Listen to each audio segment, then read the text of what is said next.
आज की कहानी गवार। सीमा की आंखों से नींद कोसों दूर थी। कल उसका 10वीं का रिजल्ट जो आने वाला है। सुबह माँ बाप, मेरा रिजल्ट आ गया, मुझे 98% अंक मिले हैं। सीमा ने मोबाइल में रिजल्ट देखते हुए कहा। सीमा की माँ राधा बहुत खुश हुई। राधा सीमा को गले लगाकर उसका माथा प्यार से चूम लेती है। सुबह अच्छी खुशखबरी सुनाई बेटा, मैं अभी भगवान को दिया जला कर आती हूँ। सीमा के पिता नकुल बहुत खुश थे। वह मिठाई लेने बाजार चले जाते हैं। तभी सीमा के मोबाइल में उसकी कोचिंग संस्था से फोन आता है। उसके परिवार सहित कोचिंग की सक्सेस पार्टी में आने का निमंत्रण दिया गया था। नकुल और राधा का खुशहाल परिवार था। वे दोनों गांव से ताल्लुक रखते थे। राधा एक बहुत गरीब परिवार की बड़ी बेटी थी। उसके पीछे 3 बहन और एक भाई था। बेटे को जन्म देते समय उसकी मां का निधन हो जाता है। तब राधा मात्र 12 वर्ष की थी। 12 वर्ष की बच्ची अपने छोटे भाई बहन की कब मां बन गई पता ही नहीं चला। धीरे धीरे राधा का मन पढ़ाई से दूर होता चला गया। किताबों की जगह हाथों में बेलन चमचे कढ़ाई में ले ली। 5वीं क्लास के बाद आगे पढ़ाई कर ही नहीं पाई। पिता ने भी कभी उसे आगे पढ़ाई के लिए प्रोत्साहित नहीं किया। 18 साल होते होते उसकी शादी नकुल से कर दी गई। नकुल भी ज़्यादा पढ़ा लिखा नहीं था, 12वीं पास था। मोबाइल टेबलेट के बारे में अच्छी जानकारी रखने का शौक था, इसलिए शहर में उसे एक मोबाइल शॉप में सेल्समैन की नौकरी मिल गई थी। वह राधा के साथ शहर में बस गया।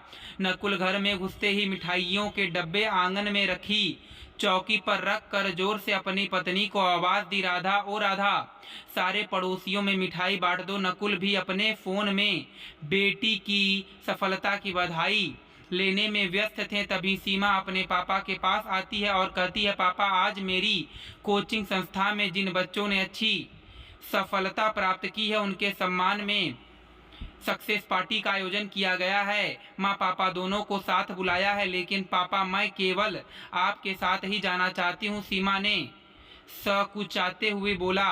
पर बेटा अपनी माँ को साथ क्यों नहीं ले जाना चाहती हो तुम?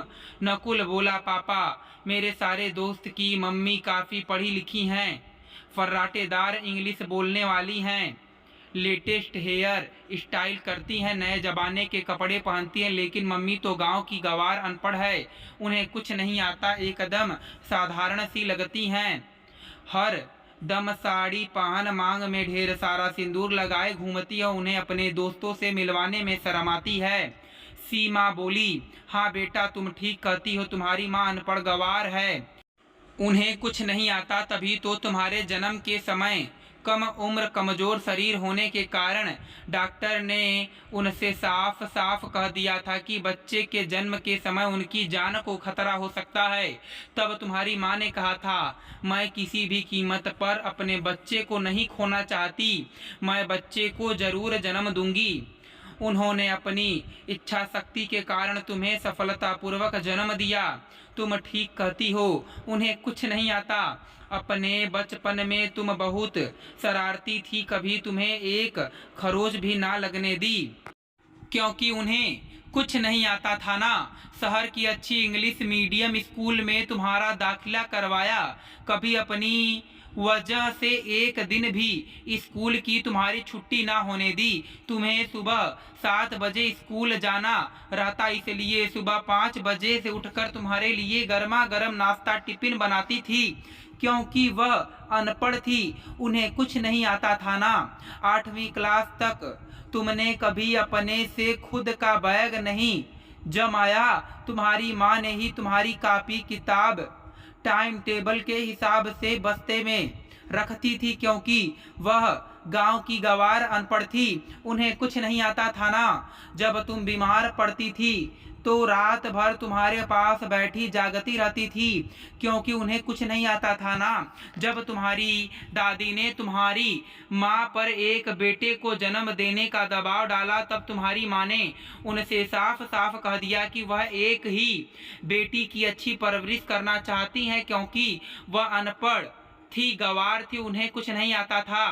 तुम्हारे माँ की जिंदगी तुम्हारे इर्द गिर्द ही घूमती, तुम्हें एक अच्छी परवरिश देना चाहती थी, अपनी तमाम ख्वाहिशों को दबा दिया उसने। ना कभी अच्छा पहनने की चाहत, ना अच्छा खाने की चाहत, क्योंकि वह गांव की गवार अनपढ़ थी ना, उन्हें कुछ नहीं आता था ना। अपने पिता की बातें सुन सीमा बहुत शर्मिंदा होती है। वह अपने पिता के गले लगकर जोर जोर से रोने लगती है। पापा, मैं गलत थी, मेरी माँ को सब कुछ आता है। मेरे जीवन में शिक्षा का उजाला भरने वाली वही मेरी पहली गुरु हैं, मुझे माफ कर दीजिए। शाम को सीमा अपने माता पिता के साथ कोचिंग क्लास जाती है। वहाँ कई अखबार वाले भी बच्चों का इंटरव्यू लेने आए थे। पहले तो सीमा ने अपनी माँ पापा को सबसे मिलवाया। आप अपनी सफलता का श्रेय किसे देना चाहती हैं? एक मीडिया कर्मी द्वारा पूछा गया सवाल। सीमा अपनी सफलता का श्रेय कोचिंग संस्थान के साथ साथ अपने माता पिता को देती है। सीमा कहती है, माता पिता अपने बच्चे के ऊपर अपना सर्वस्व निछावर कर देते हैं, लेकिन कई बच्चे उनके प्रति अपना फर्ज निभाने के बदले उनका अपमान कर देते हैं।